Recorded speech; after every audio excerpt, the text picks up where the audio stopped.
Por que é errado aceitar transfusões de sangue? Esse é o argumento majoritário, estruturado pelo grupo A Verdade e a Lógica. Premissa 1. O sangue representa a vida e é sagrado. Premissa 2. Por representar a vida e ser sagrado, não pode ser ingerido. Premissa 3. Não deixa de representar a vida e ser sagrado se for transfundido. Logo, as transfusões de sangue são moralmente erradas. A vasta maioria dos religiosos que professam crer na Bíblia rejeita a conclusão exposta. No entanto, para que se chegue a tal conclusão, tudo o que precisa ser feito é provar a veracidade de cada uma das 3 premissas que conduzem o raciocínio lógico a tal conclusão. Se as premissas forem verdadeiras, a conclusão também será. Analisemos a primeira e a segunda premissa juntas. Levítico 17:14 diz: Pois a vida de todo tipo de criatura é seu sangue, porque a vida está no sangue. Por isso eu disse aos israelitas: Não comam o sangue de nenhuma criatura, porque a vida de todas as criaturas é seu sangue. Quem o comer será eliminado. Veja também Gênesis 9:4. Somente não comam a carne de um animal com o seu sangue, que é a sua vida. Nesses 2 exemplos, vê-se claramente que o sangue representa a vida e é sagrado, e que por tais razões não pode ser consumido. Obviamente, o sangue não é literalmente a vida, mas ele representa a vida. Se o sangue fosse literalmente a vida, alguém poderia transfundir sangue em um cadáver e esse voltaria a viver. Assim, o sangue representa a vida, que de direito pertence a Deus. Desse modo, é provada a veracidade das 2 primeiras premissas. Agora analisemos a terceira premissa do argumento.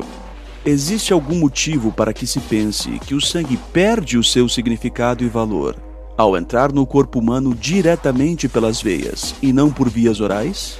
Imagine o seguinte raciocínio hipotético.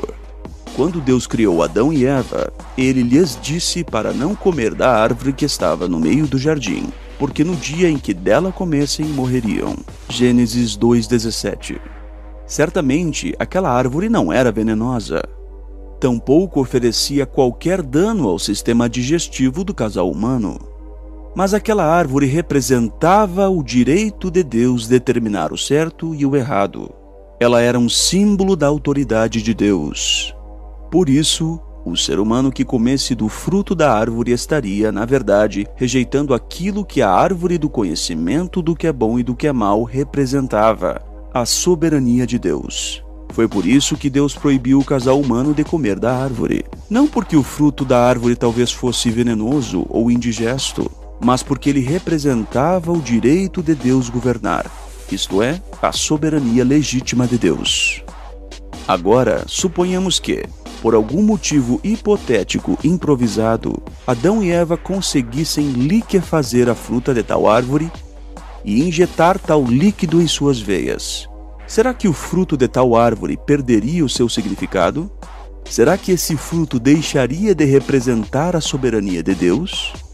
É claro que essa situação é meramente hipotética, pois nenhum dos humanos possuía meio para executar tal ato. Mas isso serve para ilustrar o princípio moral lógico da representatividade e santidade de algo. Da mesma forma, se o sangue não pode ser consumido por representar a vida e por ser sagrado, será que o sangue deixa de ser sagrado e de representar a vida ao ser introduzido no corpo pelas veias ao invés da boca?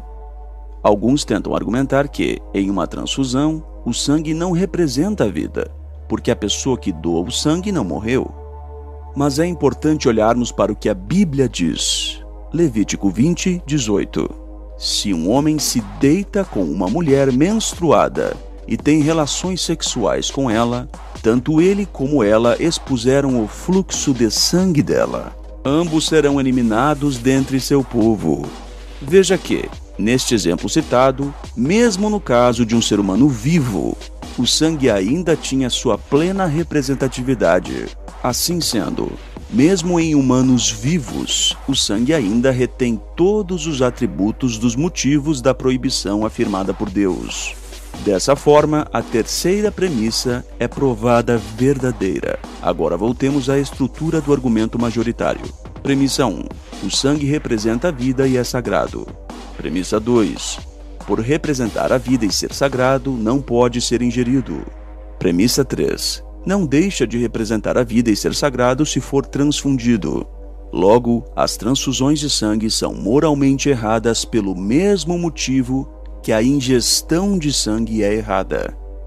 Talvez alguém diga, isso é um pecado, ou tente expressar que é correto aceitar sangue numa transfusão. No entanto, ao fazer isso, a pessoa está se colocando na posição de Deus, tentando determinar o que é bom e o que é mal. É Deus quem determina o que é certo e o que é errado, não a opinião subjetiva de seres humanos. Outros talvez tentem argumentar que, para que se salve a vida humana, a lei de Deus pode ser violada. Mas ao afirmar isso, sem se aperceberem, as pessoas estão admitindo que as transfusões de sangue são, de fato, moralmente erradas. Apenas seriam pecados justificáveis. No entanto, a ordem de abster-se de sangue é dada aos cristãos junto com, conforme diz Atos 15:29, abster-se de coisas sacrificadas a ídolos, e de sangue, e de fornicação. Por essa mesma lógica, aqueles que usam tal raciocínio devem também admitir que a idolatria e a fornicação também seriam pecados justificáveis em caso de risco de vida. No entanto, não foi esse o exemplo bíblico deixado pelos 3 hebreus que se recusaram a adorar um ídolo. E você? O que acha? Adoraria um ídolo ou cometeria fornicação para salvar a sua própria vida? Ou você pensa que Deus não tem o direito de determinar o certo e o errado?